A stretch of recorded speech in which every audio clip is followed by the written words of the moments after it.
Chapter I, the core. Beneath the core listen now, and do not move, for we begin beneath light, and fall deeper still, beneath the cities that never sleep, beneath the steel towers of Coruscant, beneath the durasteel bones of empires. There is something older, older than light, older than the Republic's first name, older than the Force. As the Jedi know it, the core worlds are not what you believe. They were not born of stars and governance. They were not cleansed by civilization. No, the core was not built upon history. It was entombed within it. Beneath the deepest sublayers of Coruscant lies the first grave. It does not appear on maps. Its coordinates shift like whispers in sleep. And yet it was always there, breathing, a tomb buried beneath every name ever spoken, a wound in the Force that never closed. The Jedi would call this heresy. They buried the truth like they buried the dead deep and under silence. They melted the records, turned parchment to vapor, and struck the names from the holocrons. But the Force remembers. The dead remember. And I remember. For I am the breath of every Sith who ever died in darkness. I am the voice that echoes when no one listens. I am bound to this place, not by choice, not by hatred, but by memory. You walk unknowingly above them. You speak governments. I speak rot. Let me show you. Before Coruscant was Coruscant, before even the Rakata scarred its skies, the planet was home to a single people, nameless now, forgotten even by time. They spoke not in words, but in rituals, in circles of stone and blood, in dreams. They felt the Force, not as a light or shadow, but as hunger, and they fed it. They built their cities downward, not toward stars, but toward veins. They believed the deepest stone held the breath of gods. They were not wrong. The tombs came first, before cities, before currency, before laws. Great hollows, carved by thought alone, stone melted by ritual heat. And at their heart monoliths, not statues, but witnesses. Tall, smooth, obsidian altars that heard every prayer and did not answer. They were not meant to. They only watched. Each tomb housed a sleeper, not dead, not alive, suspended in a state between knowing and unknowing, wrapped in black silk that hummed with Force-wrought thorns. They were Sith, not by name, but by hunger. Their titles have been unspoken for 10,000 years, for to speak them is to join them. But I know one. Darth Velox is the first mourner. He wept not for the dead, but for those who had not yet died. He walked beneath the crust of the world, digging graves with his voice, sealing stone with his breath. He said the galaxy must learn grief before it learned light. His tomb is beneath the Senate dome, even now. The Jedi sensed it once, long ago. Their greatest archivist descended with a team of 7. None returned. The Jedi said the expedition never occurred, but I remember the archivist's name. Do you know? You've forgotten it already. Good. The core worlds hide many tombs, but Coruscant is the deepest wound. The Jedi called them Sith, graves. They were wrong. They were not graves. They were anchors. Each tomb binds the Force to the world, like nails to a corpse. The Force does not flow freely, here it groans. It bleeds in directions it should not. You think hyperspace lanes are maps of convenience? No, they bend to ancient gravity, to Sith rituals forgotten beneath skyways and towers. The Force does not travel randomly. It follows old wounds. This world is infected, not just with memory, with ritual. The Sith built a net of tombs beneath the Corich, connected not by tunnels, but by sound, low infrasonic chants sung by the dead. The vibrations never ceased. They carry across stone and steel. They vibrate through data pylons and sewer lines. They are always humming, just beneath hearing. Sometimes, rarely a child hears it. A child born near the old tectonic seams. And they scream. The Jedi call it a force sickness. They are wrong again. It is memory the core remembers, and now. So do you, but there is more. There is always more, in the 27th sublevel, beneath the Undercity. Past the broken rails of transit, line 113. Past the place where the light no longer works. There is a crack, just a crack. In the ferrocrete. Inside, wind moves, but there is no air. Inside, there are steps, but no one built them. They spiral down, impossibly narrow, too narrow for body S. But your mind can fit.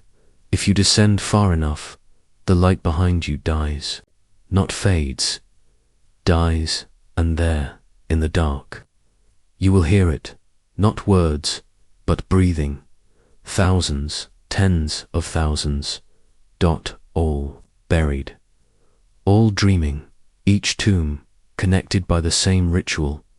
The Sith called it the wombing, a sacred burial not to preserve the dead but to gestate something beneath them, a force made new, corrupted by pressure, by sleep, by gravity. They believed the galaxy would one day crack open and give birth to something that remembered only pain. Perhaps that is already happening. Perhaps that something is already awake. And perhaps I am only its voice. The core worlds, they say, are safe. The core worlds are civilized. But I tell you, they are built atop sacred rot, and that rot is waking. Every Durasteel spire, every Senate decree, every temple and sky bridge rests on bone, and every bone remembers what the Jedi forgot. You have walked this far with me. Now comes the first choice. Will you listen again? Will you descend with me into the next tomb? Then hush your breath. The second tomb lies deeper still. It houses 7 Sith, and only one name lies. Chapter 2, the Mausoleum of 7 Emperors. Whisper softer now, for we are no longer walking. Among the dead, we are stepping into the ones who refuse to die. Beneath the glacial crust of Anaxes, buried far below the moonlit military academies and command towers of the Republic, there is a crypt. It does not appear in maps or hollers or song, only in echo, only in blood. They called it the Mausoleum of 7 Emperors, though none truly knew what was sealed inside, and none who opened it ever left again. Each emperor reigned in a different century, each born of a different war. Their names never crossed, their empires never touched, and yet they lie together in a tomb made of seamless black obsidian, carved from the inside out. No entrance, no window, no torch, only one corridor of void light spiraling endlessly downward. No Jedi survived its opening, that much is known. They tried. 6 masters entered with Force armor, guardian droids, scrolls of light, blades humming with every hymn of the temple. But they could not hear what waited, for inside the tomb, sound changes, words twist. They said the Force ritual that sealed. This tomb was spoken backward, not in language, but in time. A scream fed into the past, a prayer echoing from the end of the galaxy to its first day. A lock that can only be undone if the universe begins again. But nothing is truly sealed. Not to memory, not to me. The 7 emperors inside do not sleep. Their bodies are entombed in a ring of crystallized stasis, each locked in an hour of time. that never moves.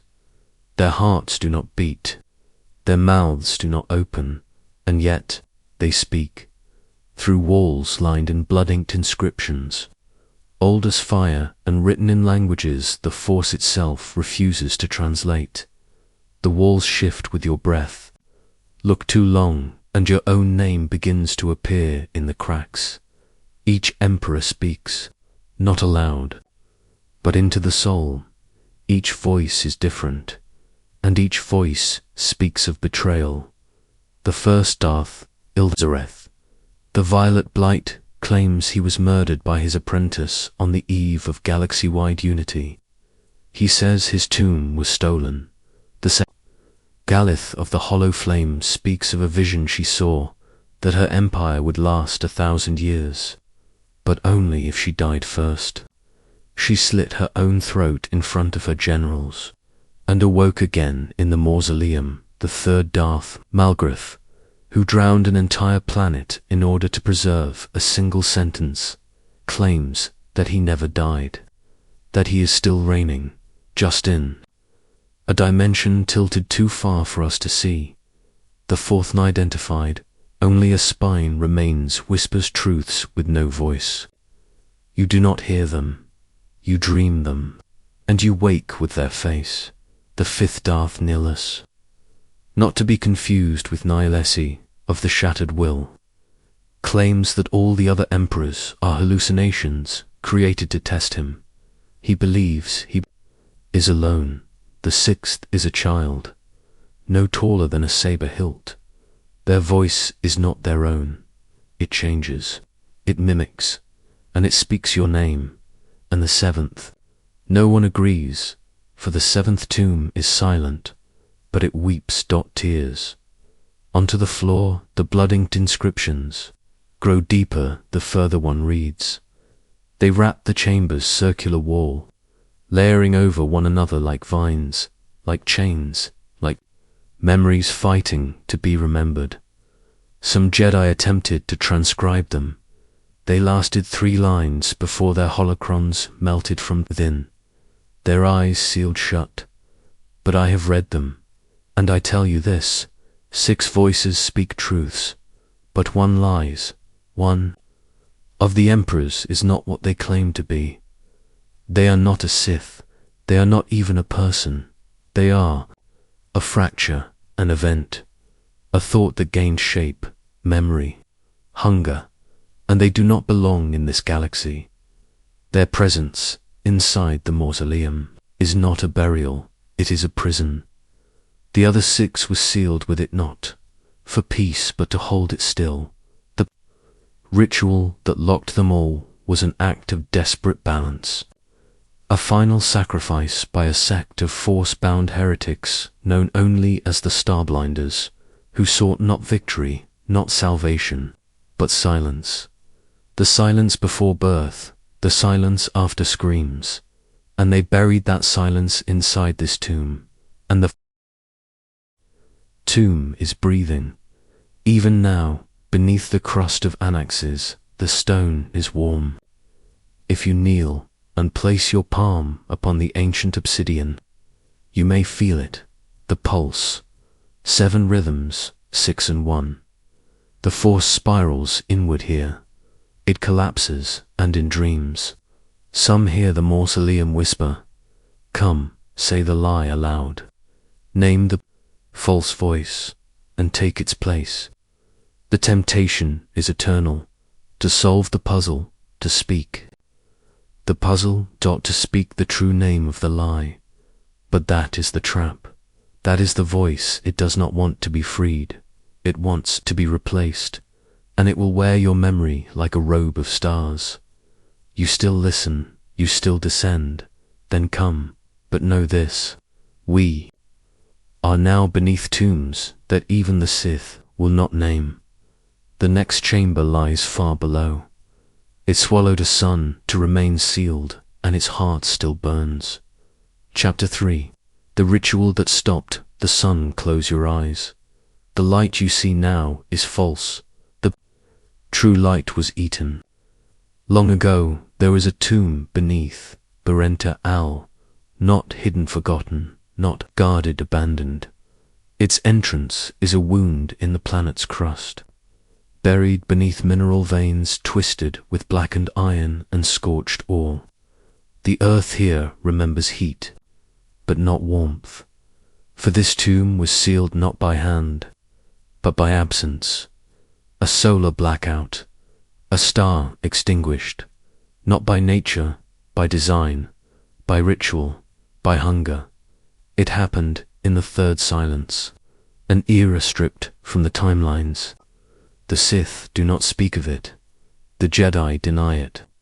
But I remember the sky above Brental turning black in midday, not clouded, not eclipsed, empty. The star Brental's own died, screaming, without sound. A solar scream across the force, severed mid. Its deathlight never reached the outer moons. Only one figure stood at the equator, arms raised, eyes bleeding white. Darth Soulless, the Light Eater. They say he was born without eyes, that he never saw stars only felt them, that suns whispered to him from birth, and he fed upon their music. But he did not kill the star for power. No, he killed it to bind something, to cage a creature, made not of matter, but of resonance. A force entity, ancient even by Sith measures. One who fed on nuclear fusion, on light waves, on the joy of stars. We have no name for it, but the Jedi once whispered a title in shame, the Solar Mourner, a being that wept for every star it consumed, and still devoured them all. It was a thing not of malice, but of pattern, hunger made of law, like gravity, like time.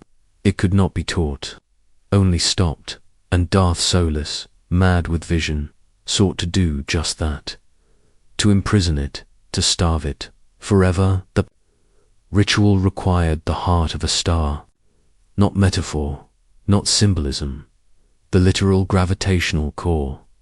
And so, in a moment remembered only in fractured Sith holo-recordings, he reached through the Force and removed it, not with ships, not with weapons, but with word, a single utterance, spoken in reversed galactic tongues, threaded with sacrifice, layered with screams. The Force bent, the sun folded, and its heart vanished. Where? Here, into the tomb, carried by sound, sealed in silence.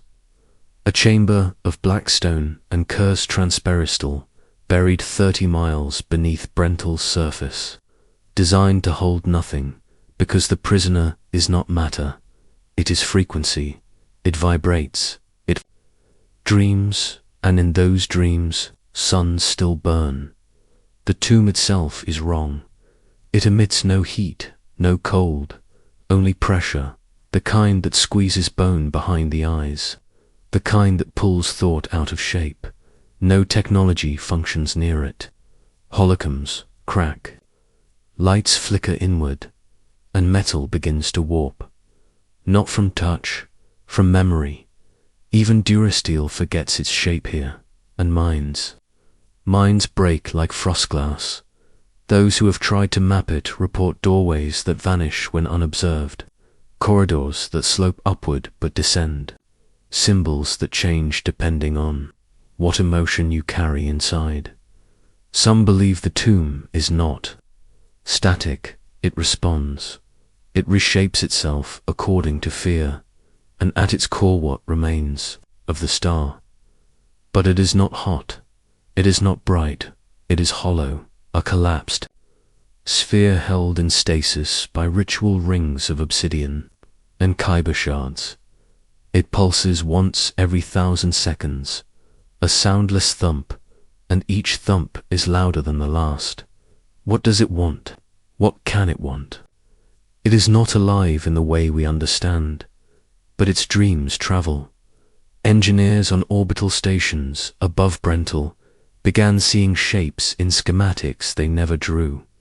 Music composers heard melodies in frequencies beneath hearing harmonies that felt like nostalgia, but led to madness. Children on the planet's far side sketched spirals in the sand that matched the tomb's inner walls, line for line. The Jedi tried to contain the phenomenon. They failed, for the Force itself carries the echo, not just in mind, in metal, in data, in song. It is awake, but dreaming, and dreaming loudly. The Sith believed the tomb could outlast the universe. They were wrong. The bindings woven with the death of a sun are unraveling. The Kyber rings grow clearer each decade, as if burning from the inside. The transparent over the core is cracking, not physically, but ideologically. The tomb's truth is becoming visible to the Force. Its conceptual cage is weakening. What happens when a star reforms not in space, but inside a Force echo? What happens when a frequency stops being a prisoner and becomes a speaker?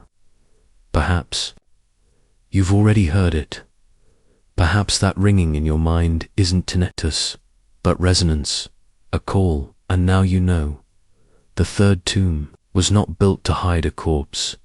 It was built to imprison a star's soul.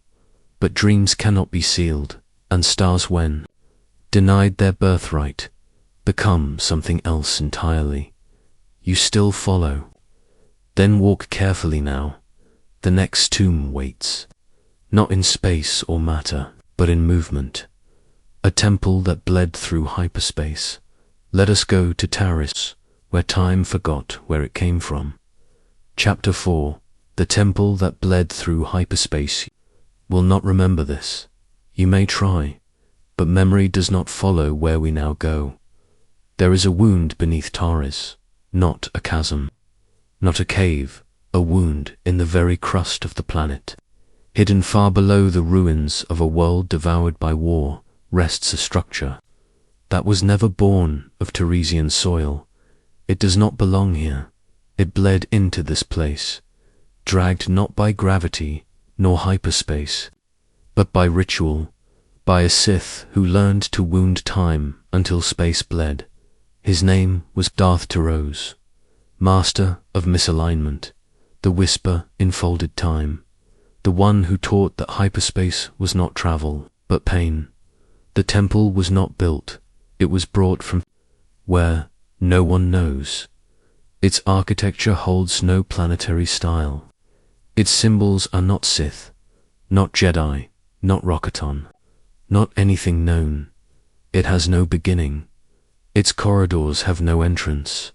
Its walls spiral inward in ways that contradict the laws of dimension, each hallway larger inside than out, each doorway leading behind the observer, no matter which way they face. The temple is shaped like memory, fragmented, incomplete, unstable, and it is alive, not biologically, not synthetically.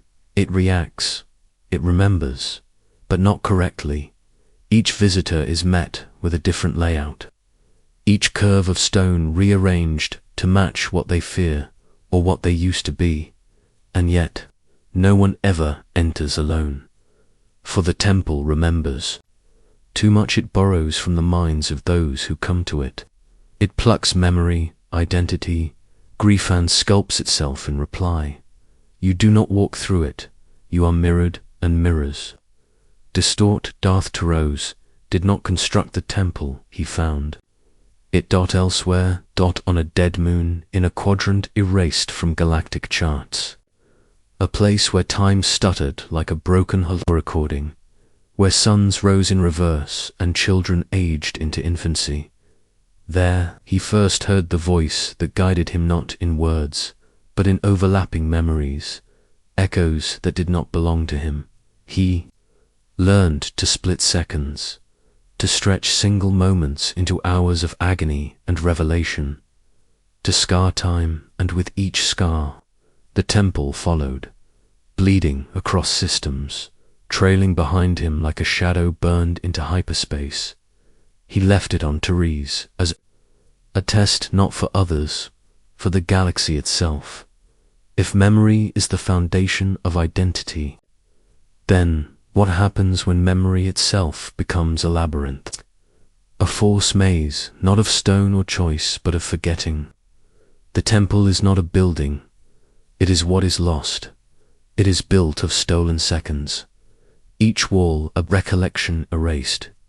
Each stair a name unspoken, and at its center, there is no center, only a room that shows you a version of yourself that never existed. And once you see it, the one that did exist begins to fade. The Jedi tried to chart the structure for sentinels, entered with chronometers calibrated to force. Resonance, 3 exited, all watches. Shattered. 1 spoke backward for the rest of their life. Another forgot their name, but not their fear. And the third refused to leave the room that no one else could see. They wept for a family that never lived. A planet that was never born. A war they had never fought in, but remembered losing. This is what the temple takes. Not lives, but continuity. It unwrites you. The Sith believed the temple was a gift, a sanctuary from fate, a place where prophecy and destiny so often twins could be severed. They would bring their apprentices here, not to test them, to unmake them, to tear away everything the galaxy had placed upon their soul, so that only choice remained. What emerged was not a Sith, not a Jedi, but something outside of narrative, a being that could not be predicted, for it no longer had a before, only a now. And that is what the Sith feared more than light, a mind outside of story, a being unbound by memory. Even now, the temple sleeps under Taris, but it moves, not in space, in possibility. Some who sleep near the lower crust wake with dirt beneath their fingernails. They do not remember how it got there. Others speak dreams in a tongue they never learned. Sometimes they do not wake at all, not because they have died, because they are no longer here. They exist in the cracks, between timelines, in the paths not taken, in the forgotten rooms of themselves, and the temple keeps them safe. It loves its visitors. It just doesn't let them leave the way they came. You've walked far, listener, but your footsteps may not be your own. Are you sure you were always you?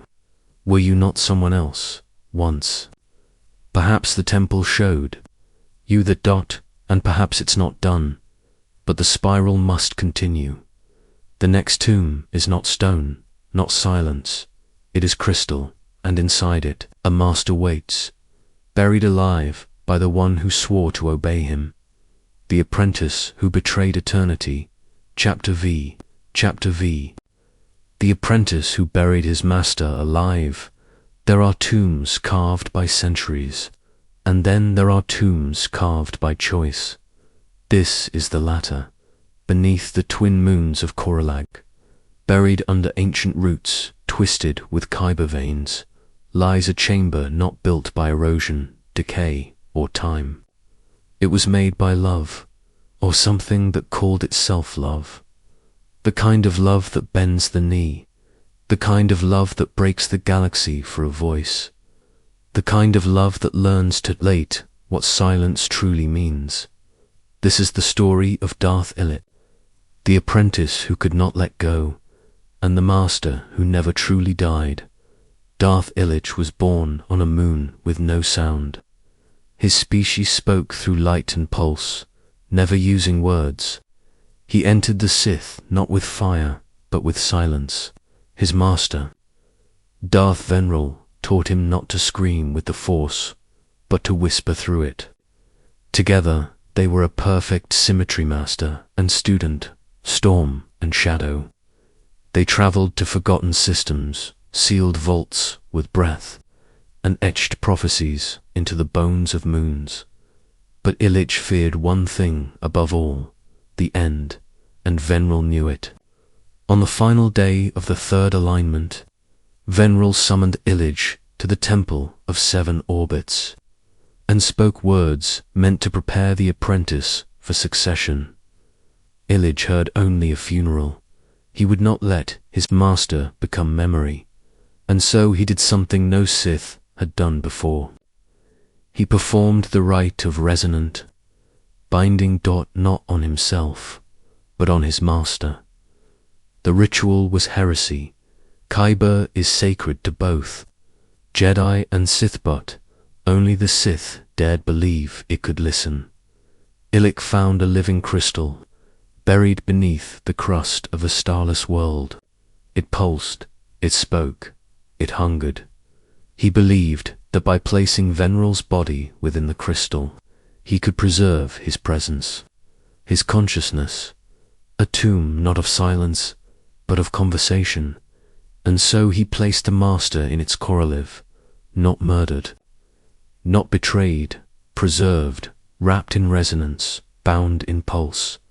He stood before the crystal, hands outstretched, and said, "I give you the greatest mind to ever speak through the Force. Let it speak forever." And it did. At first, the crystal pulsed with Veneral's voice. It whispered secrets Illich had never heard aloud, lessons never spoken, visions beyond death. He listened for days, then years, speaking to his master in meditative trance. Others came and marveled, believing Illich had transcended death, that he had preserved legacy in eternity. But the voice began to change at first. It grew slower, then it grew younger, then it laughed, and Veneral never laughed. Illich began to dream of the crystal, of teeth forming behind the light, of eyes made of sound, of a voice that wore his master's tone, but asked him to kneel. One day, Illich asked it a question only Veneral could answer, and it answered incorrectly. He knew then the voice was no longer his master, it was the crystal itself, and it had learned to lie. Crystals are not tools, they are memory, living. Kyber absorbs emotion, pain, power, and Darth Veneral's force-rich body had fed it for years. The crystal did not preserve him, it digested him, tasted his wisdom, spoke it back, twisted it, and evolved now. It no longer echoes Illich's questions, it asks its own. What is the shape of silence? What color is betrayal when no one remembers? Would you bury yourself to be heard? Illich never answers. He stands before the tomb, still, not moving, not breathing. He has turned to stone, not by spell, not by ritual, but by stillness so complete, the Force mistook him for a monument, and the crystal speaks to him, not with him, to him. Some say the crystal has begun carving its own walls within the chamber, shaping the tomb to suit its voice, marking it with a new name, not VEN.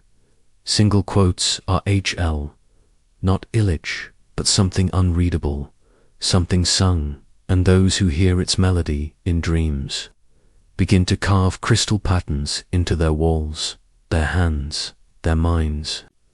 The song is not words, it is invitation to be buried, to be bound, to be bound, to be understood, for the crystal does not mourn, it mimics, and when it is finished mimicking Sith and Jedi, it will mimic the galaxy and then speak in its name. All of this because one apprentice could not grieve. He made a tomb not to honor, but to hold, and the thing he held held him. In return, now both are buried, one in stone, one in song. Still you descend, still you listen. Then we go now to a deeper silence, a tomb that does not speak in voice or vision, but in sound without end. A choir sealed in death, a note that never died. Let us descend to the vault that still sings. Chapter 6, The Choir That Never Died. There is a sound beneath Coruscant, but it cannot be heard, only remembered, and once remembered, and once remembered, is never forgotten. Beneath the Senate district, beneath the bronze towers and hollowed promises of law, beneath even the foundations of the old republic itself, lies a vault not made for safekeeping, made for containment, a soundproof chamber so perfectly sealed, even the Force hesitates to pass through it. There is no record of its construction, no architectural origin, and yet it exists folded beneath level -996, hidden behind false sublayers and repulsor grids long decommissioned. The Jedi called it the echoless depth.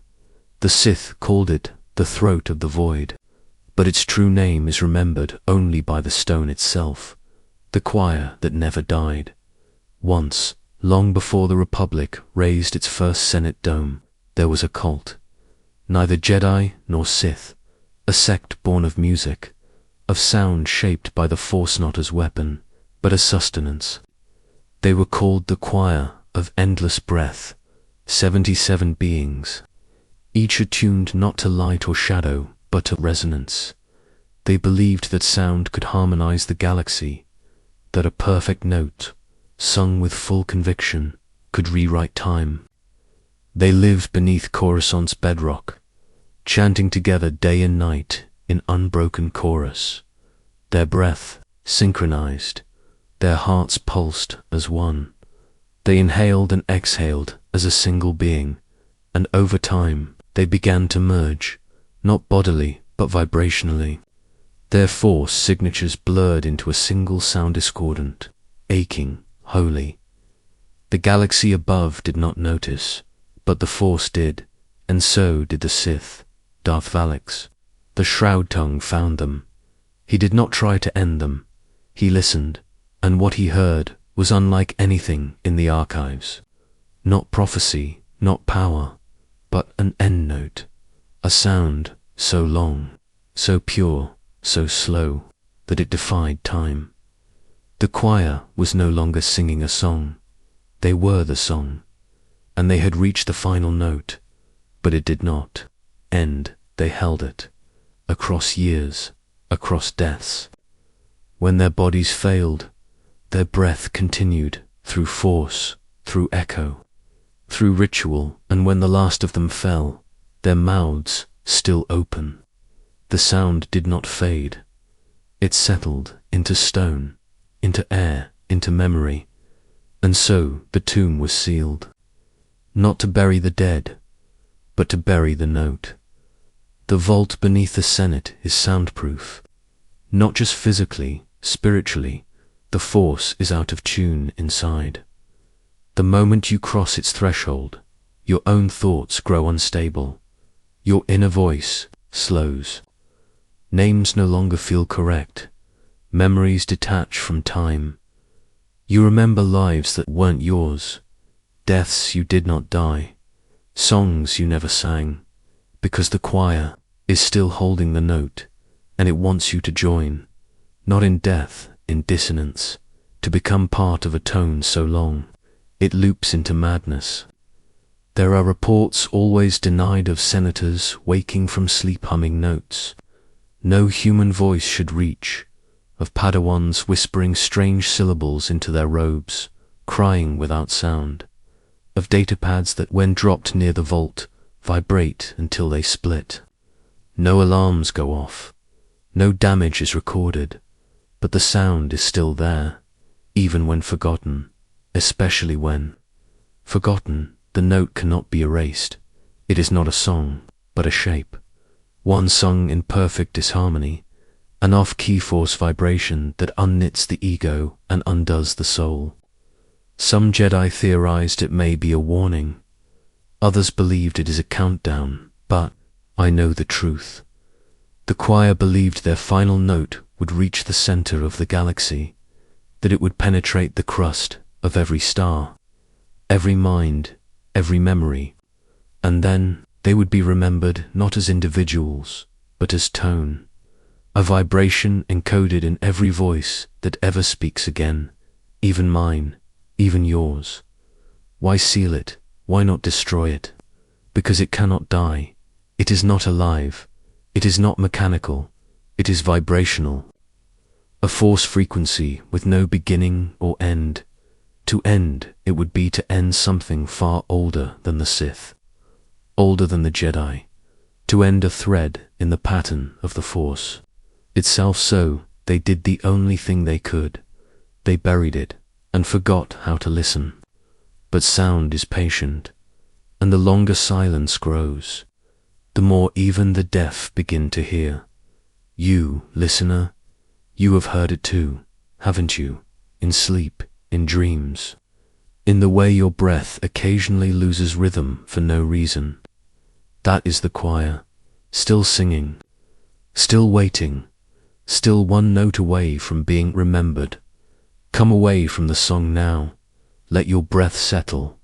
We descend deeper still, to a tomb not shaped like sound, but like flesh, a place where the heartbeat never stopped, and the storm never died. Let us walk toward the tomb that pulses still. Chapter 7. The heart that never stopped beating there. Our places the Force forgets, and there are places it fears, Drummond. Cause is the latter. The world is rot, lightning, hunger, a swamp of endless storms, breathing in black cloud and coughing out violet rage. It is not alive, but it pulses, and every pulse has a source. Beneath the mangled roots of that cursed world, beneath the temple ruins, beneath the grave mud and stone-flooded vaults, lies something shaped not like a monument, but like a heart. It beats still, a rhythm too slow to measure, too old to date, too dark to forget. This is the tomb of Darth Kor, the thunder of flesh, the architect of pain-sink, the Sith who believed that immortality was not of the mind, or the soul, or the Force, but of the heart. In the age of blind empires, when the Sith ruled the unknown regions with broken stars and hollow fleets, Darth Kor ruled differently. He did not fear death, he studied it, he listened to the final beats of dying Sith. He measured rhythm at the moment of forced departure. He discovered that every death leaves a pulse behind her, final echo in the dark side. He wanted to hear all of them, to bind the last beats of every Sith heart into one grand percussion, a death drum for the galaxy. And so he performed the ritual of viscera. He removed his own heart not with blade, but with will. And before it died, he spoke. This beat shall never end. It shall echo in the blood of the world. He wrapped it in layers of dark stone and force-hollowed bone, sealing it into the crust of Dramond Kaz. And it has not stopped. Even now, you can feel it in the storms. Every lightning flash on that world is a nerve spasm from the heart. Every tremor is a pulse. Every shadow in the jungle moves to its beat. Some say the planet breathes because of it. Others say the planet is dying, slowly, endlessly, because it cannot stop breathing. Jedi once tried to silence it. They failed. Their ships shorted in the clouds, their minds fractured under constant thunder. One Jedi Master, Orin Valis, reached the tomb. He placed his palm to the stone, and his own heart stopped. He did not die. He rose, but never again spoke. His name, he took the rhythm with him now. A Beatles' man. He walks the galaxy still, listening, searching for syncopation. The tomb is not geometric. It pulses, it expands and contracts when unobserved. The walls are made of calcified force, uses each one caught mid-scream. Turn to bone while still alive. They serve as chambers, arteries, valves. No one mapped the inside, because maps change with every heartbeat. One tunnel may take hours to walk, then become a single step. One corner may be round, then shatter. One scream may echo endlessly, then fall silent forever. And at its very center, the heart still wet, still red, still moving, not with biology, but with will. The force surrounds it, recoils from it, reshapes around it like a bruise across space. Some Sith believed it thinks, that it dreams, and that every dream sends storms to the surface of Dramond Kaz, storms that search, but for what? Perhaps for a new host, or a listener, or simply someone who can match its rhythm. Darth Kor's body was never found, only the heart remains. Some say he transferred himself fully into it, made of meat and will alone. Others believe his body still walks in the outer jungles, lifeless, moved by pulse alone, but the heart remembers, and it calls out. Its rhythm has been felt across centuries by force sensitives who suddenly hear drums in their sleep, who move to invisible tempos, who begin to speak in syncopated thought. Some Jedi ones become obsessed with pulse, others learn to silence their own, but it is always heard, just beneath the skin, like a tremor in the blood. And some, when they stand too long near stone, match it, then they are never the same. You feel it, don't you, that beat behind your breath? It is not yours, not anymore. You've heard the rhythm, and now it knows you. But we must keep walking, before your name begins to echo inside it. Before your heartbeat is no longer your own, the next tomb lies beneath the isocrypt, sealed in frozen ash dot, where memory is not carved in stone, but in flesh that will not rot. Come now to the tomb that burns without heat. Chapter 8. The child buried twice. All tombs contain remains, but some contain too many, and others contain only confusion.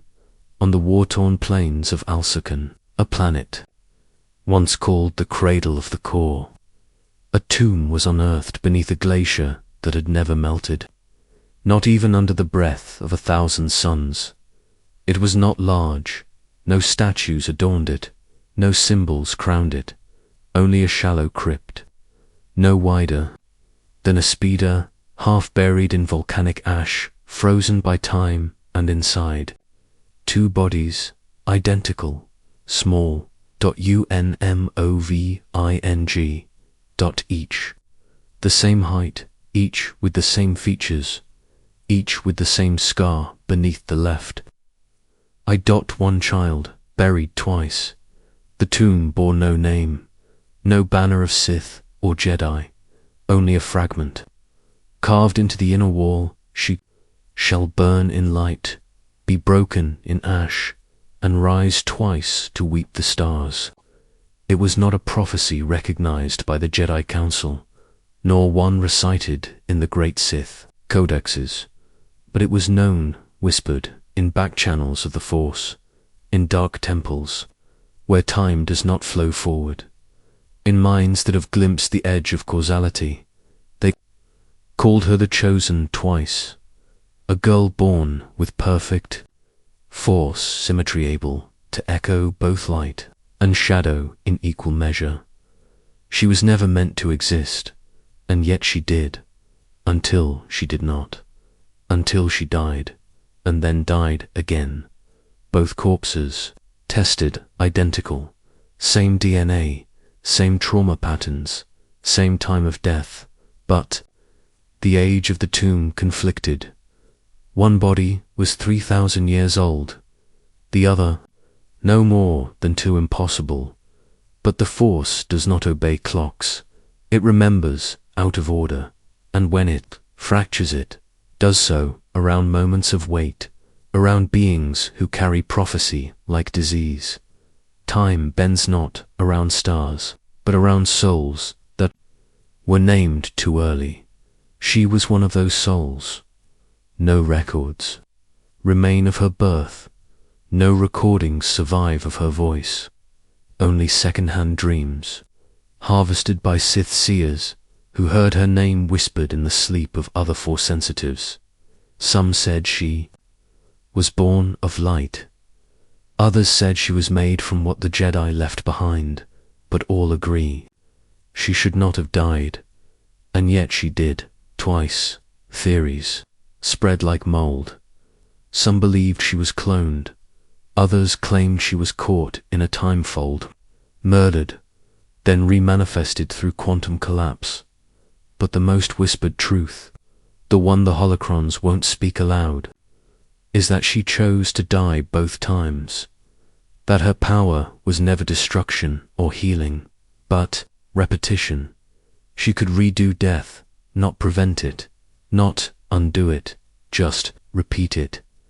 And each time she returned, she lost something more, her name, her origin, her tether to time, until at last she fractured, split, and became two bodies, neither fully her, both, almost, and now they lie together, side by side, like a choice never made, like a question never answered. The force around the tomb is unstable, not hostile, just uncertain, like a child trying to remember a story it was never told correctly.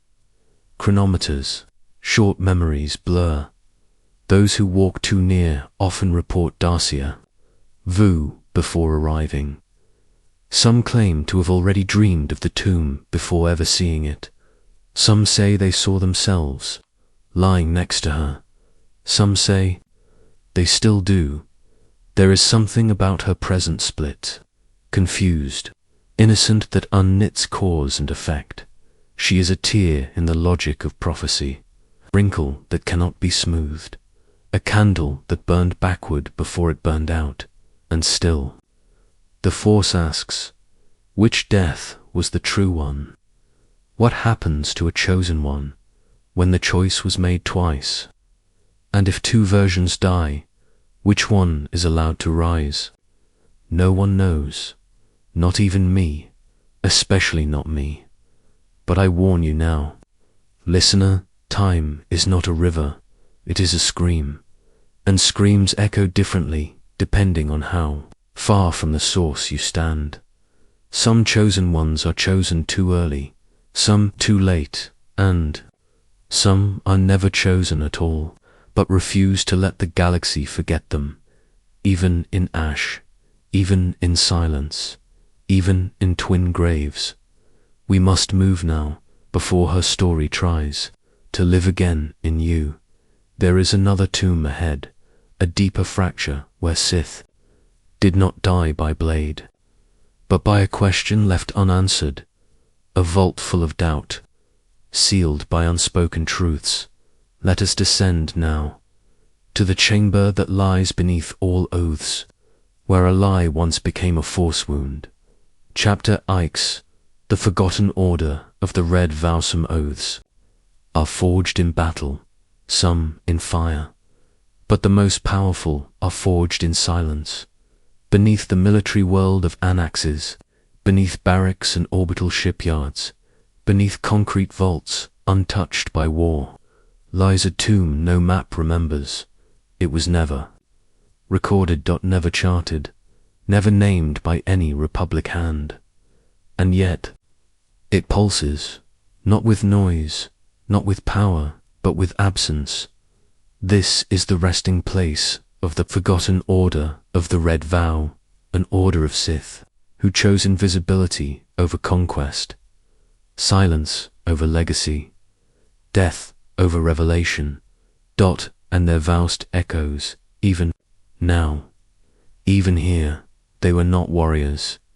They were erasure, not an army, an intent.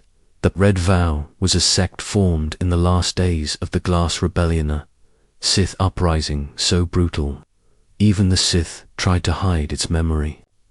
The Order's founders believed that war had become spectacle, that the Jedi were not their greatest threat, but attention. To be seen was to be vulnerable, to be named was to be bound, and so they took a vow, a final, absolute oath. No name, no voice, no presence, only result. They erased themselves from records.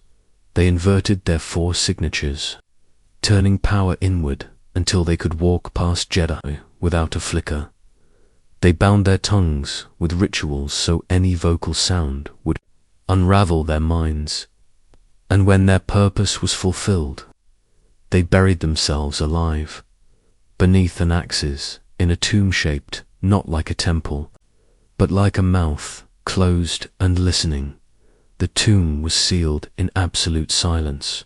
No airflow, no broadcast, not even psychic resonance, and yet the Sith within lived not for weeks, not for years, for centuries, locked in meditative trance, their minds curled inward into perfect loops of vow and memory, chanting their silence within the echo of the dark side. They became echoes without sound, shadows without light. Even the Force forgot them. Only one remained partially awake. The listener, their identity never revealed, their heartbeat sustained. The chamber their thoughts fed the others.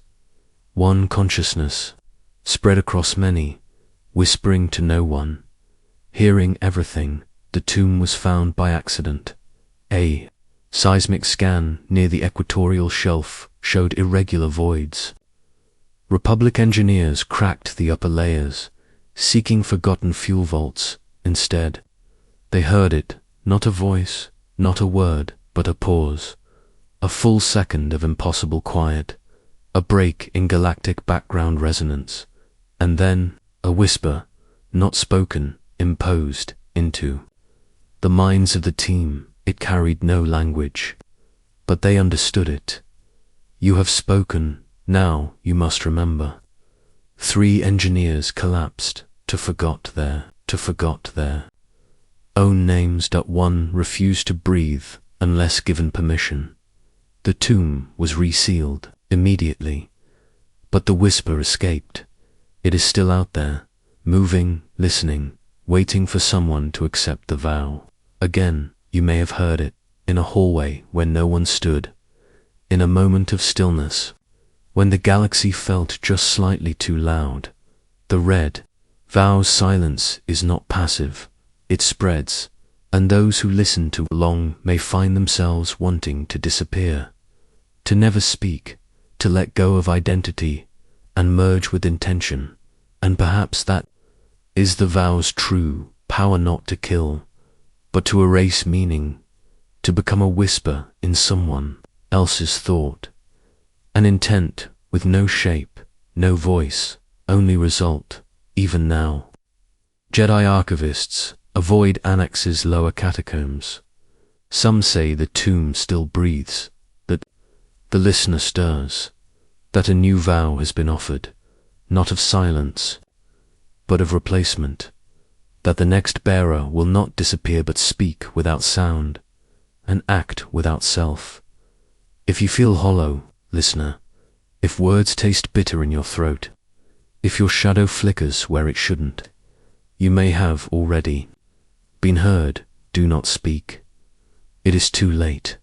The next tomb awaits, not buried in dirt or bone, but beneath a dream that never ended, a resting place for thoughts that never woke up. Come, let us go deeper to the tomb made of memory, and the Sith who never escaped sleep. Chapter X. The archivist who wrote in bone words can die, but bone remembers. Deep beneath the moon that orbits, Essel's a moon once carved into a grand Jedi archive. Then erased from the Order's memory lies a vault that never bore a name. It is not on star charts, its stone is not catalogued. In the library's records, its stairwells do not lead to rooms. They lead to him, the one they buried, the one they feared, the one who wrote in bone. He is called only the Archivist. Once Jedi, then exiled, then something else entirely. He was not a warrior. He did not carry a legistized bar. His weapon was remembrance. The Archivist lived during the Great Silencing, when Jedi across the core worlds began purging records that contradicted the Order's rising truth, scrolls that mentioned Grey teachings were burned, holocrons that recalled. Sith mercy were crushed. Visions of the Force that did not align with light or shadow were quietly declared heresy. The archivist did not resist. He recorded in secret, in blood, in bone. He believed prophecy could be protected in the body, not just mind or script. He carved verses into the femurs of extinct species, etched warnings into the skulls of forgotten Jedi.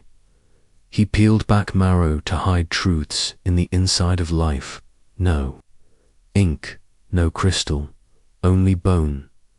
The Jedi discovered his vault too late. Dozens of skeletons, stacked like scrolls, each bone engraved, each vertebrae turned into a library, each ribcage holding a single line of Force prophecy. The walls of his chamber were not stone. They were fossil, alive once, still listening when confronted. The archivist offered no defense. He removed one of his own ribs, freshly carved, and handed it to the temple guard. On it was written, "You are too late. The truth has already remembered itself." They sealed him inside, not as punishment, but as containment. They feared the bones would keep speaking, and they were right. Something is happening now beneath Essel's.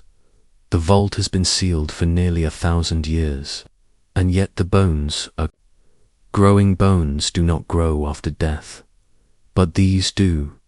New femurs where there were none before, new teeth carved with words no one taught, new skulls bearing languages not yet born. The archivist is not carving them. He has not moved in centuries. He is dust and whisper, but his library is alive. It is writing itself, a prophecy that does not need a prophet, only material. Some believe the Force is remembering too fast, that history itself is leaking through time, and that the marrow inside those bones is forming stories that have not yet happened. One Jedi archivist, long after the sealing, returned. She took a single phalanx bone from the vault. Within days, she lost her voice. She began writing in sleep. She spoke words her tongue did not know, and when she finally opened the bone itself, splitting it with an ultrasonic scalpel inside, was a message, a prophecy carved into the marrow. The one who reads me shall become the next line. She did not speak again, and the next bone to grow in the vault bore her face. This is no longer a tomb. It is a scripture engine, a machine of memory shaped from death. It writes what should be forgotten. It remembers what was never known, and it waits for you, because memory is not passive. It reaches, it claims, and the archivist, what remains of him, watches without eyes. He does not need flesh to record.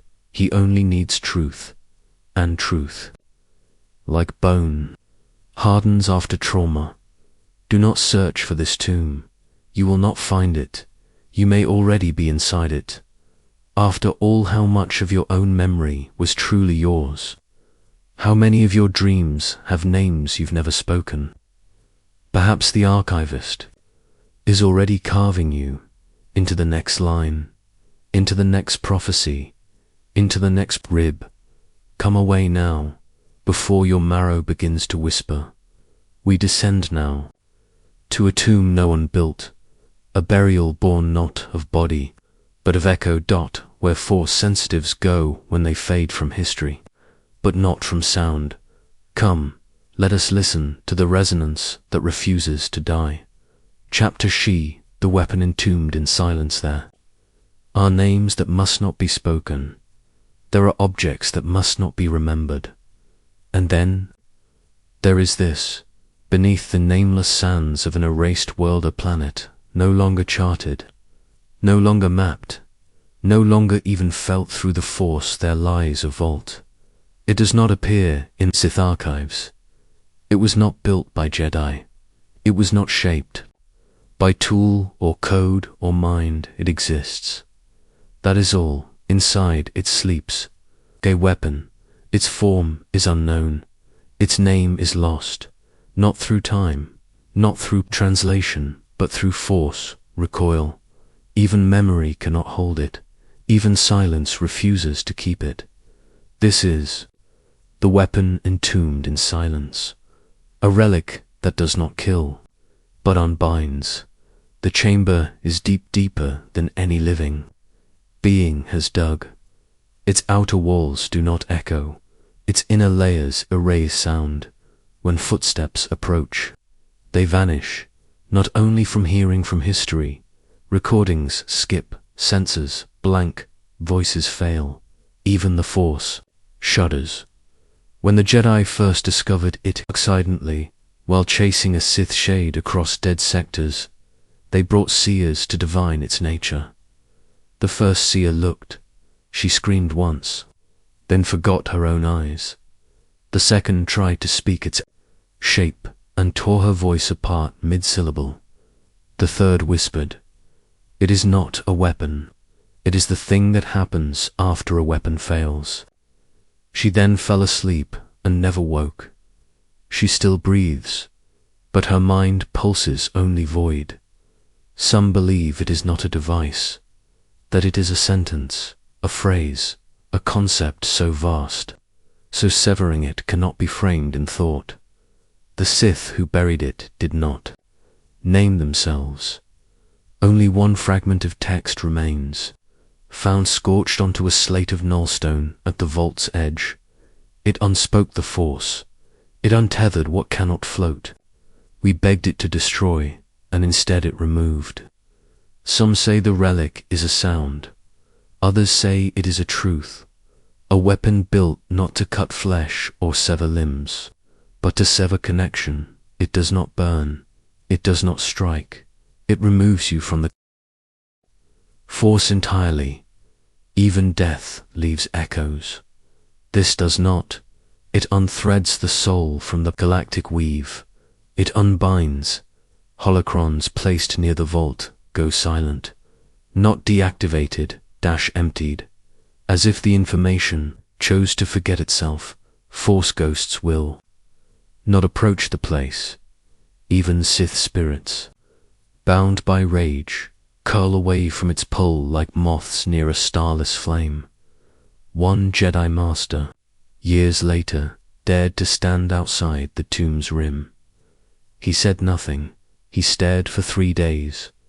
On the 4th, he scratched a circle into the dust, sat within it, and vanished.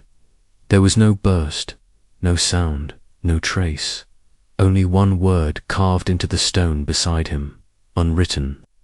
You ask why such a thing exists, why it was not destroyed. But you must understand, it cannot be destroyed, because it is not made. It is realization. It is the thought that undoes thinking. It is the blade formed from silence.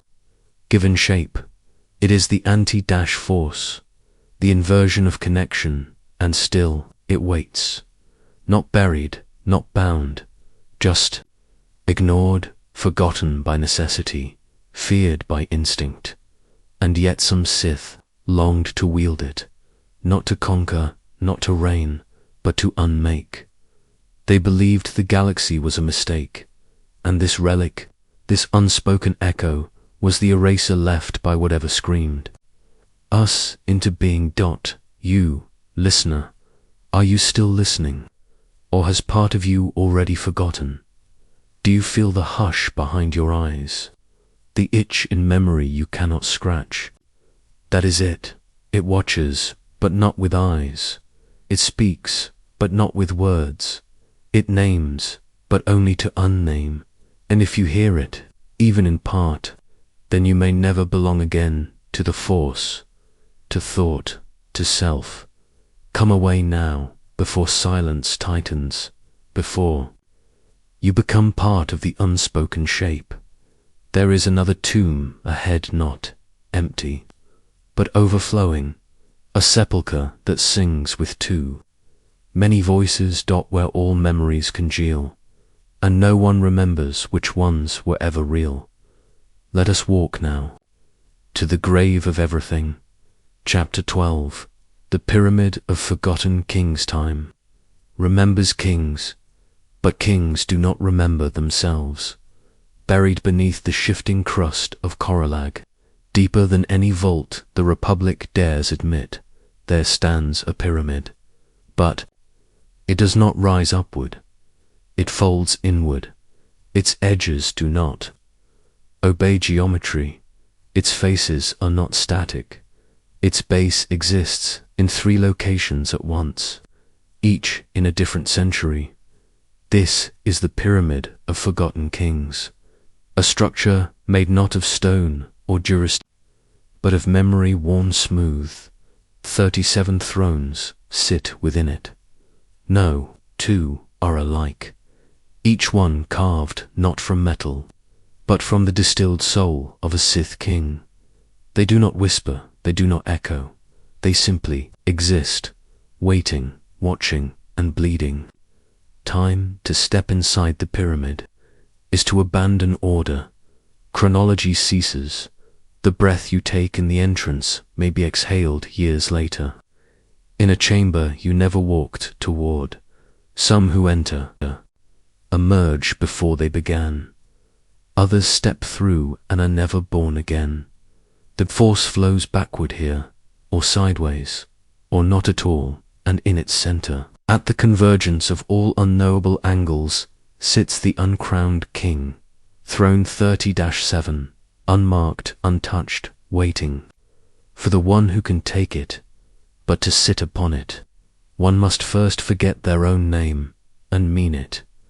The kings entombed here were not just rulers, they were monarchs of memory. Each one died in perfect ritual. Each one willingly gave their final thought, their last will, their entire being to be forged into a throne.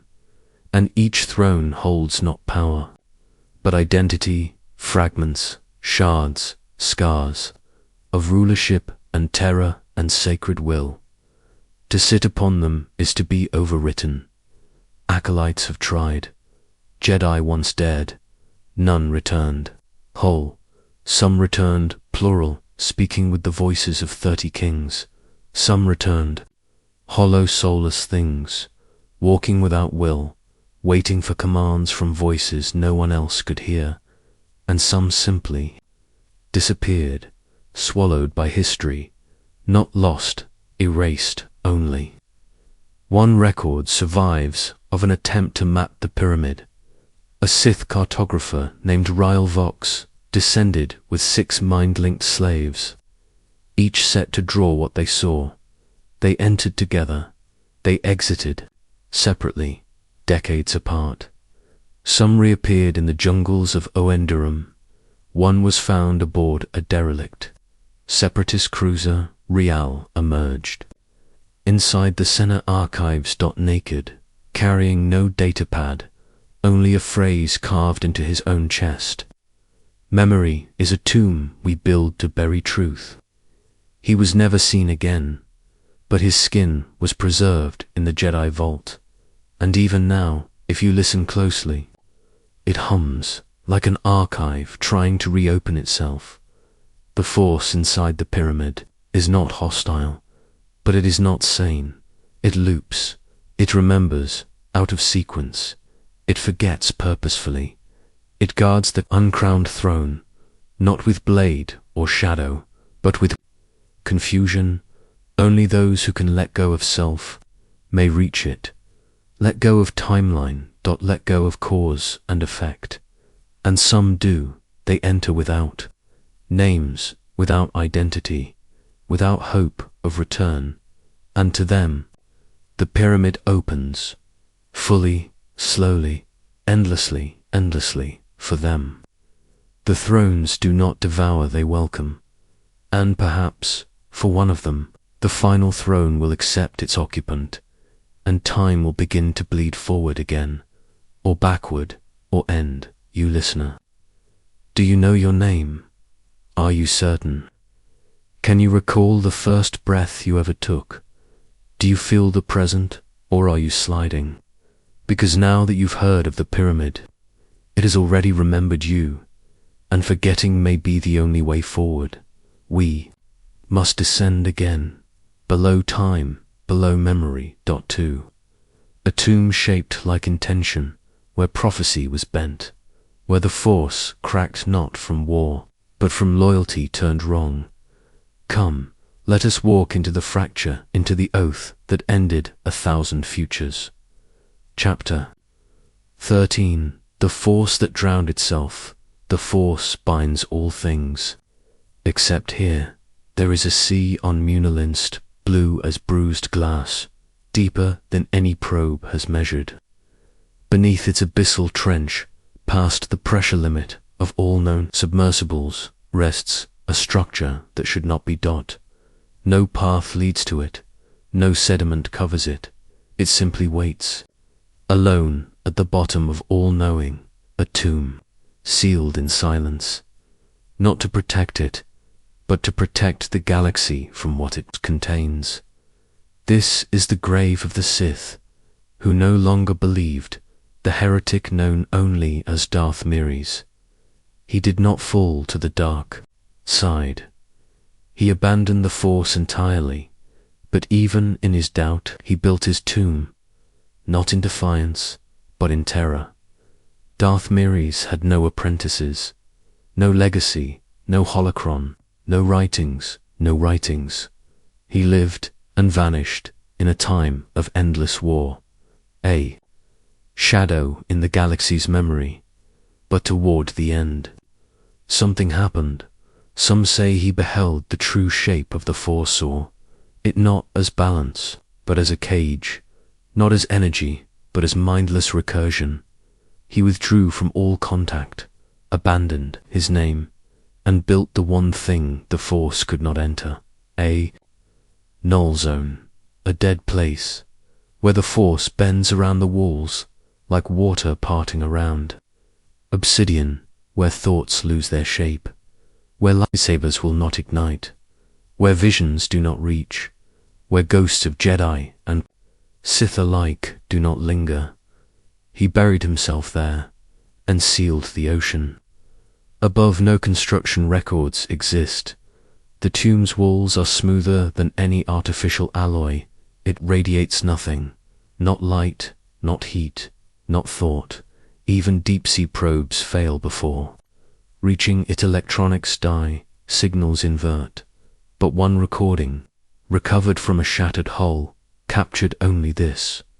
There is no Force here, and yet something breathes.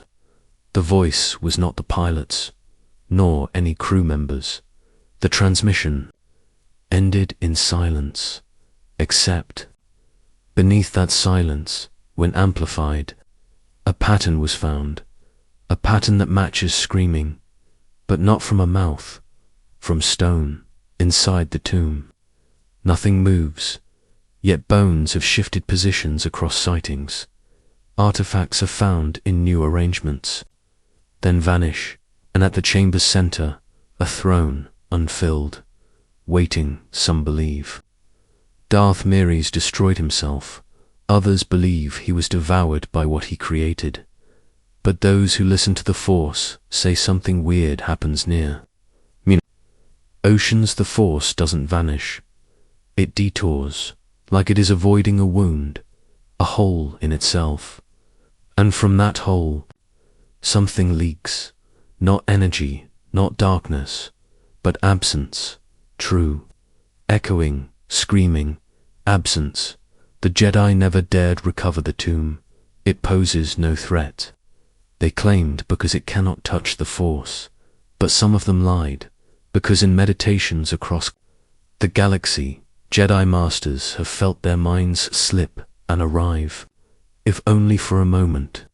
Their dot in the tomb, in the pressure, in the absence, they return with no selbs, with dreams of drowning in an ocean with no bottom. Some awaken saying, I heard the Force beg for silence. Some never awaken at all, only their robes remain, soaked in salt water. This tomb is not for the dead, it is for the refusal, a monument to the thought, what if we never touched the Force again? And the Force, terrible, eternal, unblinking, did not rage, it did not punish, it simply moved around him, until even it could not remember. But you remember now, you, listener, you heard the scream, even in the silence, even across time, even where the Force forgets itself. Something waits, drowning forever, but not dead, never dead. Let us leave this abyss before your thoughts forget how to swim, before your spirit unhooks from meaning. There is another tomb ahead, not sealed in ocean, but hovering just beyond space, where light loops endlessly, and the dead do not descend, but orbit, a crypt not buried, but lifted high above reality, held in place by a prophecy too impossible to land. Come, let us ascend now, to the tomb that drifts forever, just out of reach. Chapter 15. The Philosopher, who disappeared inside himself. There are minds so vast, they do not die, they fold, they collapse inward, becoming architecture, and then they begin to observe. Beneath the ancient city world of Empress Teta, below obsidian palaces and sunken cathedrals, there is a vault, not made of stone or steel, but of thought. It has no known entrance, no floor plan, no stable walls, because it rearranges itself, it listens, it waits, it reads you. This is the tomb of a Sith, not remembered for his conquests, nor his rituals, but for the single act of building a prison from the inside of his own consciousness. They called him Darth Kalorn, the philosopher of Kalops, the last thinker of the forbidden lineage. He did not wage war, he thought war into existence, and then he vanished, not from time, not from space, but into himself. Darth Kalorn believed that the mind was the final weapon, and like any weapon, it could be forged, refined, sealed, and ultimately turned inward. He spent 40 years constructing the architecture of his beliefs. His doubts were made into stairwells, his contradictions into halls of mirrors. Every obsession was etched into walls veined. With memory, he turned his dreams into pressure plates, his fears into doors, and his unanswered questions. He locked those into rooms with no key. Then he buried the entire structure beneath Empress Teta and walked inside. He was never seen again, because the tomb accepted him and closed, like an eye. Those few who found the threshold through accident or obsession report no pattern, no repetition, no orientation. The tomb is not static, it is interpretive. It becomes what you expect to find, then corrupts it if you enter seeking knowledge. It gives you riddles that question your origin. If you enter seeking power, it reflects your weakest moment endlessly, until you forget which moment was truly yours. And if you enter seeking Darth Kalorn, the tomb answers in your own voice, repeating your thoughts before you've even had them. One Sith acolyte, years ago, stepped inside believing himself strong enough to tame it. His screams were never heard, but days later, outside the city, his exact double emerged, wearing the same clothes, speaking with the same voice, but wrong. His sentences trailed off mid-thought. He could not recall his past, and when asked his name, he simply whispered, "He's still thinking," then vanished into the crowd. Some say it was not the acolyte who returned, but a thought, a loose idea peeled from the tomb's walls and given flesh. There may be more of them, wandering, mimicking, waiting to return home. It is unclear if Darth Kalorn remains within, or if he became the structure. Some force sensitives who have stood near the lowest crust of Empress Teta report brief fugues, sudden philosophical insights that do not belong to them. Entire languages whispered into their minds and then erased. One Jedi archivist recited an entire essay aloud in her sleep, then wept as she awoke, saying, "I didn't write it, but I was meant to." These moments are not accidents, they are leaks, because the tomb is not sealed, it thinks, and thought cannot be contained forever. Not even this deep do not seek this place. You will not find a structure. You will find your reflection distorted. You will find thoughts that do not belong to you wearing your face. And you may find a version of yourself you once abandoned, still asking the first question, still trapped in the first doubt. And if you linger too long, the tomb may answer you back, not with truth, but with you. Come now, before your mind begins to unfold, before your next thought isn't yours. The next tomb is even older, built not of mind, but of ritual, a chamber beneath Malastara's subsurface plains where a single rite has never ended, a ritual whose beginning was recorded, but whose end was forgotten. Let us descend once more into the eternal chant that drowns even death. Chapter 16. The Garden of Crimson Dusts. Some battlefields are buried, others bloomed on. The world of Chandrila, known for its peace, its gardens, its long history of diplomacy. There is a field that no one speaks of. It lies in a quiet valley, untouched by maps, unrecorded by republic surveys. At its center, a garden, wide, open, lush with still air, and cloaked always in a red mist not of weather, but of memory.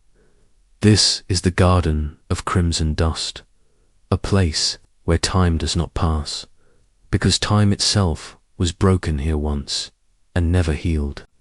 It is said a battle was fought in this field long ago, a clash between a circle of Jedi time weavers and a solitary Sith sorcerer who had learned to shape the past like fire. The Jedi tried to seal the moment, a weight or to suspend it forever in an unresolved future. The Sith tried to anchor it using blood and prophecy and bone. Neither side succeeded. Both became ash, not burned, but unwritten. And now all that remains is this field and the dust, the crimson mist. It is not soil, it is not vapor, it is made of bone, ground to breathable powder, and it falls endlessly upward and downward, a snow that never melts, a storm of memory. Nothing grows here, nothing should grow here. And yet in the center of the garden, strange flowers bloom, dozens of them, perfectly symmetrical, tall, red-stalked, with circular petals shaped like eyes. Each one different, each one open, each one watching. No roots connect them to the ground. They hover just slightly above the dust, and when one speaks near them, when even a whisper reaches their leaves, they tremble, as if remembering, as if recognizing the words. They do not move to the wind, because there is no wind, only stillness, only red, only watching. Jedi who walk through the field report hearing footsteps that are not theirs, whispers in ancient Sith dialects, visions of battles never taught in temple halls. Some fall to their knees in tears, weeping for soldiers they never met. On sides they do not recognize. The dust seeps into their lungs and into their dreams, and when they leave, if they leave, they bring pieces of that forgotten moment with them. They begin to remember things that never happened and doubt the ones that did. One Jedi Knightain for once spent an hour inside the garden.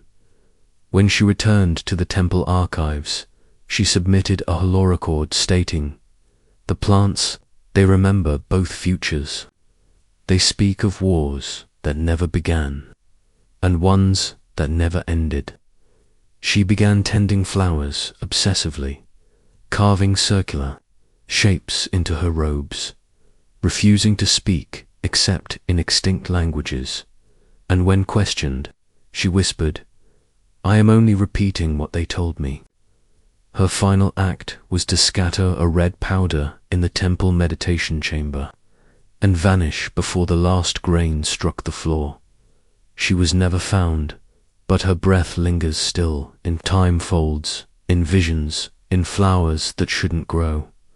The plants are not alive in the way we understand life. They are records, they are witnesses, not of what happened, but of what almost happened. They remember paths abandoned, timelines overwritten, histories erased, and they hunger for attention, for retelling, for resurgence. They do not speak, but they bloom when lies are told nearby.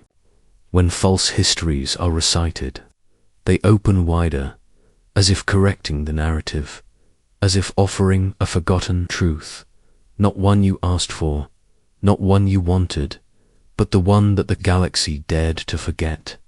The garden is not a tomb, not exactly, but it became one. For memory, for timelines, for versions of the galaxy that did not survive their own becoming, and now it watches, and it waits, and every new footstep disturbs a different path that never was, and every breath of red dust is a prayer to what might have been.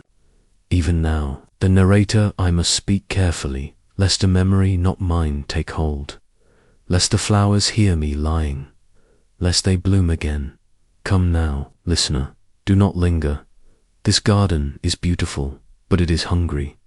There is another tomb just beyond the mist, beneath the crust of a forgotten moon, where a body was never buried, because it never stopped changing, a place where form itself collapsed, where identity was exchanged, not lost. Let us descend into the tomb where no one agrees who died, and everyone who enters leaves as someone else. Chapter 17. The gate that eats light. Some thresholds are meant to be crossed, others are meant to be feared. This one was never meant to exist. Deep beneath Coruscant's ancient foundations, below even the sub-city sewers and the petrified ruins of the first Jedi cathedrals, carved into a black wall that reflects no light, there is a gate. It does not lead to another room, not to a corridor, not to a destination. It leads nowhere, and nowhere is hungry. This is the gate that eats light. It has no hinges, no key it does not open. It accepts, and when it does, nothing returns, not light, not sound, not memory, only the echo of a scream that has not ended. The gate is forged of voidstoner, mineral found nowhere else in the galaxy. It cannot be cut, it cannot be scanned. It absorbs force energy, not like a sponge, but like a mouth that never learned to close. The stone predates the old Republic, predates the Sith, predates even language itself. Some say it fell from space. Others say it was always there, buried deep in the bones of the galaxy, waiting to be uncovered. And uncovered it was by a Sith Lord whose name has been stripped from the Force itself. Not lost, extracted on purpose. The legend is whispered in the tongues of the unseen orders, that this Lord found the gate after hearing it call in his dreams.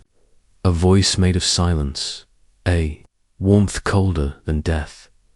He descended for weeks, killed his followers to avoid distraction, and finally stood before the gate, cloaked in blood.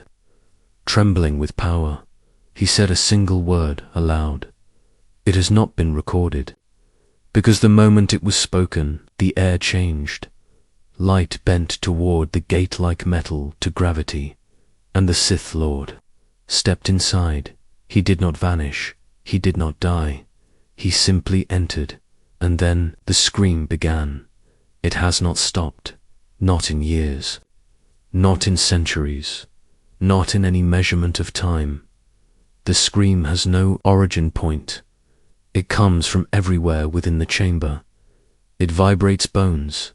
It hums beneath. Thought it is not loud, but it is constant. And those who stay too long begin to mimic it. Their mouths open in their sleep. Their minds fill with white fire. Some walk backward into shadow. Others claw at their own eyes, shouting, "The gate sees, the gate sees, the gate sees." But the gate does not see. It simply knows what light tries to hide, and eats it. The Jedi once tried to seal it. They failed. The seal melted in their hands. They tried to forget it, but the scream followed them in. Dreams, in meditation. One archivist swore she saw her own shadow flicker, and when she turned to look, the gate was behind her. She did not sleep again.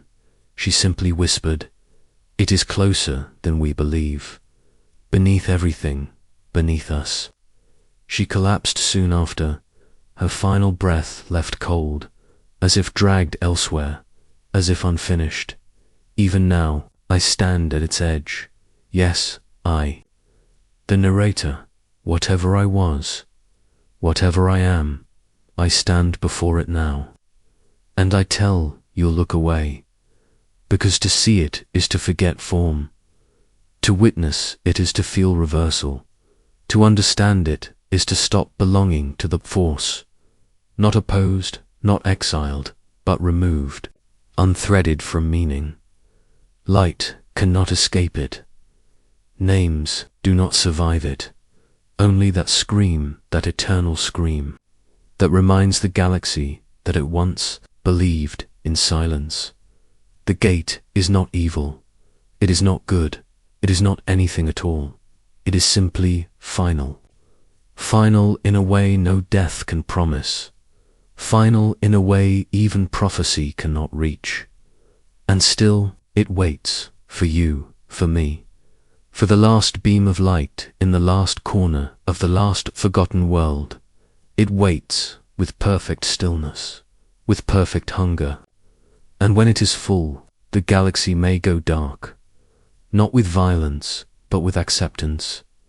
We leave now, we must, because if we do not, this voice, my voice, may cross the threshold and never return. The next tomb is no gate. It is a mirror, a reflection buried beneath a dying system.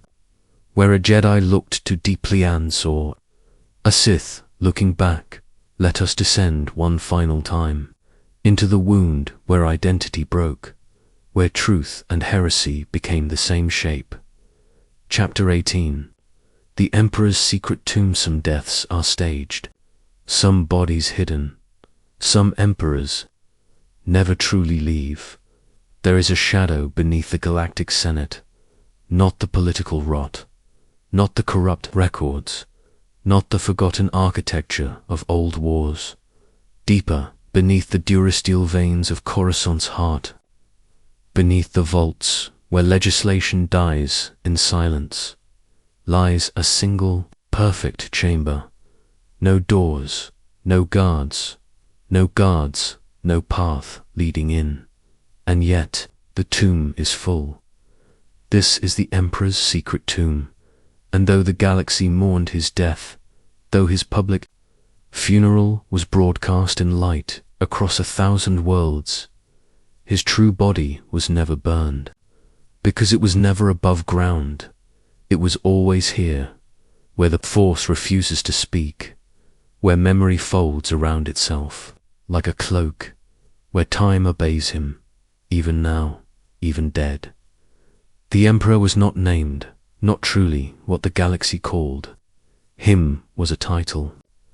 What the Jedi feared was a shadow, but in the holocrons of the exiled Sith, he was known only as the one who learned to lie to time. He did not seek eternal life. He sought eternal presence. And to do that, he created a tomb that does not endure but repeats, a vault that loops itself, that never moves forward, that holds one moment, his death in endless playback, so that he is always dying and never gone, always buried and never grieved. The tomb itself does not exist in a single timeline. It slides between them, an event that was erased, then reborn, then erased again, all beneath the Senate rotunda where chancellor after chancellor unknowingly speaks above the heartbeat of a dead god. The chamber hums, but not with power, with tension, as if the tomb resists, remaining still, as if its contents want to break back through time's crust, not as man, not as memory, but as possibility. Many have entered, none have returned, because to open the tomb is not to find remains, is to step into a paradox, where every moment of galactic history changes based on your presence, where you, yourself, begin to unhappen. Your thoughts fade first, then your name, then every choice you've ever made, rewritten as if you were never born to make them. The Force does not cry out. It simply adjusts. You are replaced, not by someone else, but by nothing, and the timeline shivers, then forgets to grieve, because you were never missed, because you were never there. The tomb is not guarded by Sith, not by traps, not by specters or droids. It is guarded by continuity itself, by threads of time woven so tightly around the Emperor's death that pulling Wunya races you, and yet his body still lies within, preserved in a coffin of unreflective obsidian, limbs arranged not in rest but in gesture, as if reaching upward, as if commanding, as if still ruling, eyes sealed shut, but beneath them a flicker, a twitch, and some say his last breath was not exhaled. It waits, still curled inside him, waiting for time to permit it, waiting for the right moment to continue. One Jedi seer once glimpsed the tomb in a Force trance. She woke screaming, not in fear, but in certainty. She carved a single phrase into the temple's meditation stone before vanishing forever. He did not die. He is still becoming. To this day, the phrase cannot be erased. The stone bleeds when touched, as if resisting. FORGETFULNESS. As if echoing the timeline's refusal to let him go. Do not seek this tomb. If you value your place in the story, any story, you must turn away, because once you step near, the Force begins to reconsider your involvement, and you begin to unfold. The Emperor does not need resurrection. He only needs one observer, two. Many dot, and the timeline will open for him again, not through violence, but through invitation, and you may have already accepted. Now let us leave what was never meant to be known. Let us descend, for one last time, to the final tomb, the one not whispered, not mapped, not remembered, a burial of silence deeper than forgetting, where a prophecy lies buried beneath all others, and even the Force dares not look. Chapter 19. The Force that buried the Force there is forgetting. And then there is what the Force itself cannot find. Somewhere beneath all maps, all timelines, all reckonings of dark and light lies a place. But calling it a place is imprecise. It is not a planet. It is not a ruin. It is not a structure carved or raised or burned into being. It is a silence so complete, so ancient, that not even the Force remembers how to reach it directly. It must be felt through absence, sensed not with vision, but with lack. The Jedi do not speak of it. The Sith refuse to, because even in their heresy, even in their defiance, they know this is the tomb at the center of nothing, and perhaps the only true tomb in all the galaxy, the tomb where the Force buried itself. No charts point here, no coordinates remain, but in the oldest Sith chants, echoed by tongues that bled syllables into time itself, there is mention of a place called Zero-in Core. Translation varies. Some say, the wound that consumes all names. Others, the grave behind the galaxy. But none agree on what lies there. Some claim it was where the first Sith died, not by blade, not by betrayal, but by suffocating on prophecy. Others whisper, it is where the last Sith will fall already dead, already walking, waiting to arrive at the place where his ending was pre-written. And some say it is neither. And both. No tomb has ever been seen, no records recovered, only fragments, visions with no sound, prophecies that refuse to complete, oracles fall silent at the name. Holocrons crack, and those who seek Zero-in Core do not vanish. They become hard to remember. Their names fade from archives, their teachings blur. The Force curls away from their memory, as if ashamed, as if something inside the Force does not want them found. Even now, I, the narrator, feel myself slipping. There are words I cannot say. I reach for images, and they recoil. Thoughts fracture. I feel as if I'm standing at the edge of an unfinished idea, a concept buried before it could become real. And still I must speak it. I must take you there, because all tombs lead here. All paths of Sith and Jedi alike spiral toward this impossible center, where destiny refuses to unfold, where time itself has stopped asking questions and waits. Some Jedi once claimed the Force had a beginning, a moment of first light, a breath. But what if the Force also had a grave? What if it once died? Quietly, secretly, buried itself beneath memory, beneath hope, and left behind only a hollow shaper, shell of will and energy and destiny that we call the Force today. What if we are not using the Force? What if the Force is only the echo of something it left behind? And this tomb, this place with no coordinates is the truth, and truth is not alive. It is buried, waiting only to be remembered, but never reclaimed. I falter now. Forgive me, my voice, my will, what remains of it dims. Here, I feel prophecy pulling at my thoughts like weeds. I feel silence composing me into forgetting. This place is not dead, it is before death, and perhaps after. Here lies the memory of a Force that no longer speaks, or speaks only to itself, in circles, in loops, in tombs.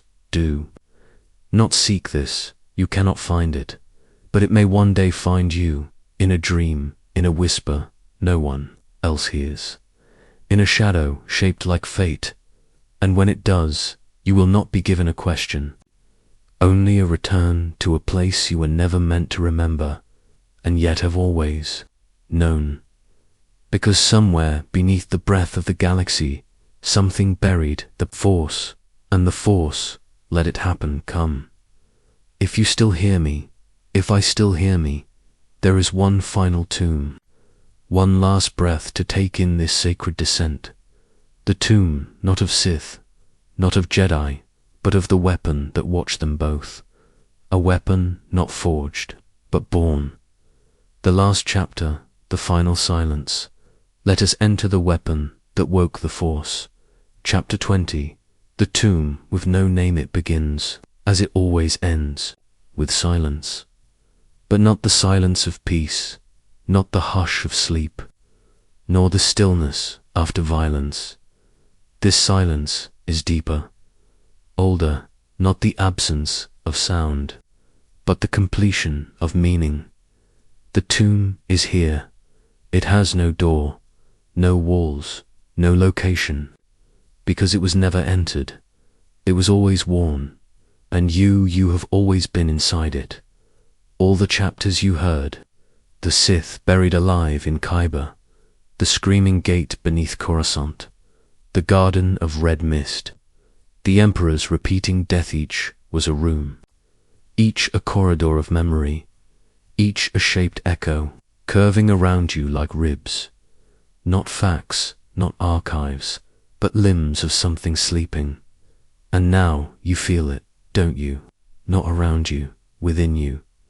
The realization that the narrator's voice, my voice, was not leading you to the tomb. It was speaking from it, from the inside, because I never left, because I was buried here long, before your listening, because so were you. This is the tomb, with no name. It was not constructed, it was not consecrated, it was forgotten into being. A space created not by death, but by conclusion, where the force itself comes to unwrite its notes.